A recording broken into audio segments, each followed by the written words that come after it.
Bonsoir. Au sommaire de cette édition, le couple Soukun n'est toujours pas convaincu. Le Fact-Finding Committee pour déterminer s'il y avait un ou deux bébés a conclu que la jeune maman était enceinte d'une seule fille et non de jumelles. Leur témoignage dans un instant. Chute fatale pour un habitant de Goodlands. Le jeune homme de 36 ans est tombé des escaliers. Le Premier ministre a rendu public les propositions du gouvernement sur le financement des partis politiques. Les registres des partis politiques seront audités et seront sous la supervision de l'Electoral Supervisory Commission. Le bureau du directeur des poursuites publiques demande à Maya Anumanji de trancher sur le sort de Kalyan Tarola. L'ancien député était accusé de sextorsion. L'actualité internationale, 90 détenus s'évadent en Indonésie.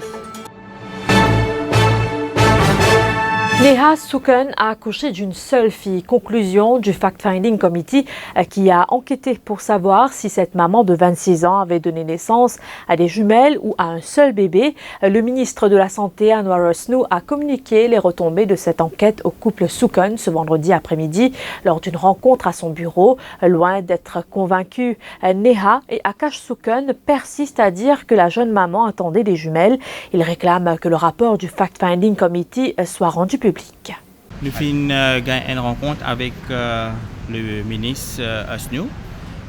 Pour moi personnellement et pour madame aussi, je trouve ça bien décevant. Je ne pas j'attends un rapport comme ça. Le rapport peut dire que c'est un seul bébé, mais il est bien triste pour nous, bien chagrin pour ça. Et nous pas j'attends qu'il y ait un rapport pour dire un seul bébé.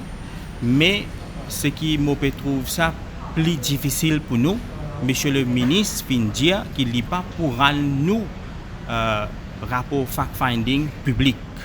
Et ça, je trouve ça bien grave.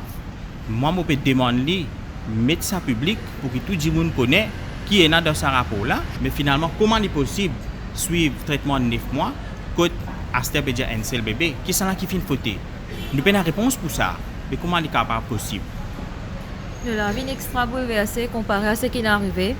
Et jusqu'à là, nous n'avons aucune réponse pour ce qui est arrivé avec moi. Ministre India pour prendre une action pour ça paraît arriver dans le futur avec les autres madames enceintes. Mais avec ce qui arrive avec moi, je ne suis pas supposé gagner la justice. Est-ce que pendant 9 mois, je ne passe pas pour un badinage, je ne prends pas pour un joke qui était. India, il a un seul bébé. Mais qui s'en a, il trouve des bébés. Et il y a 7 docteurs impliqués là-dedans. Nous ne pouvons pas citer personne son nom, mais nous devons connaître qui s'en a une faute. Sanjiva Palani n'a pas survécu à ses blessures. Ce boutiquier de 36 ans habitant Goodlands avait fait une chute dans les escaliers à son domicile mardi dernier. Admis à l'unité des soins intensifs de l'hôpital du Nord, il a rendu l'âme hier soir. La police a ouvert une enquête. Quand on tient manger, vous t'en fais crier. Il me dit, il pas crier faux. Il me dit, il m'a dit, il dit, il dit ça pour ça faire avec lui. Il dit ça faire. Il m'a crié mon belle-sœur. Il est dans l'hôpital, il a un bête. Il n'est pas pour rester, après il restait. Il a resté tout. Il dit bien, moi, il a 3 jours dans la même maison. Maman me dit, moi, qu'il mangeait, elle me donnait manger, il mangeait, tout bien chrétien, il causait, il riait, tout dit associé à la femme de la ville, il s'associait à la femme de la ville, il année. Je me regardais ça, je vous ai dit, mais à soi, comment il a le coma, comment il a la sauce? Tout à fait autre chose à présent, un cadre légal pour légiférer le financement des partis politiques. C'est l'une des recommandations faites par le comité interministériel chargé de se pencher sur ce dossier. Le Premier ministre Pravin Jugnauth, en conférence de presse cet après-midi, a rendu public les recommandations du comité, lesquelles ont été avalisées par le Conseil des ministres. Parmi les recommandations, la création d'un fonds par l'État qui sera géré par le commissaire électoral sous la supervision de l'Electoral Supervisory Commission. Comment toute bonne grande démocratie y était aujourd'hui, nous aussi, nous voulons adopter le même principe, c'est-à-dire un financement à partir de l'État.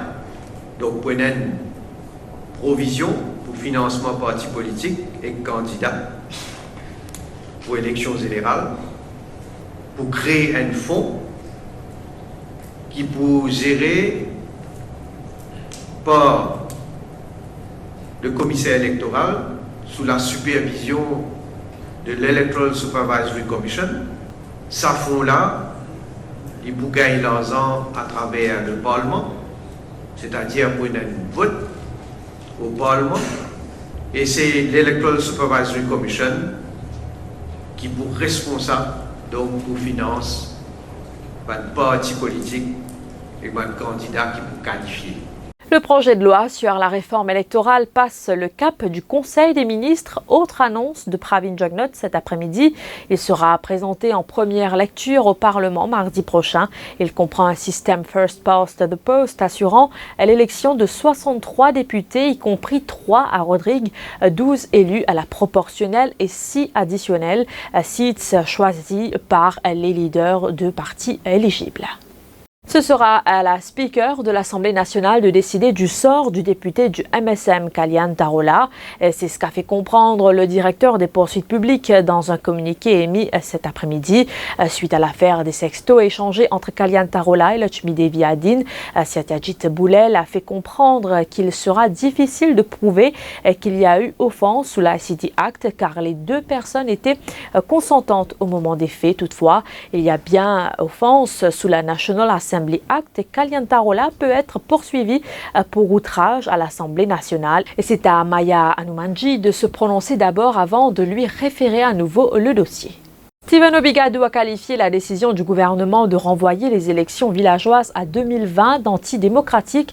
Les droits des villageois sont bafoués avec les amendements apportés au Local Government Amendment Bill au Parlement mardi dernier, dit-il. Il prenait la parole ce matin lors de la conférence de presse de la plateforme militante anciennement appelée Plateforme pour un nouveau MMM. Le point fondamental, c'est le renvoi des élections villages. Nous pas d'accord. Nous pas d'accord parce que le point de départ de la plateforme militante, il y a une plateforme féministe, mais aussi il y a une plateforme en faveur de la démocratie. Comment Pradipintia. Démocratie partout, en tout lieu, tout le temps, démocratie en permanence. Au chapitre des faits divers, des limiers de Ladsoud, Rosil au centre d'une enquête policière après une plainte déposée pour vol de bijoux contre eux par une habitante d'Albion. Celle-ci, âgée d'une trentaine d'années, affirme que les faits se sont produits le 2 novembre dernier à son domicile. Ce jour-là, les limiers avaient procédé à l'arrestation de son époux pour possession de graines de cannabis. Selon la trentenaire, les limiers en ont profité pour faire main basse sur ses bijoux lors de cette perquisition. Le butin s'élève à 77 000 roupies. Et du côté de la police, l'inspecteur Shiva Kuten du Police Press Office affirme qu'une enquête est en cours.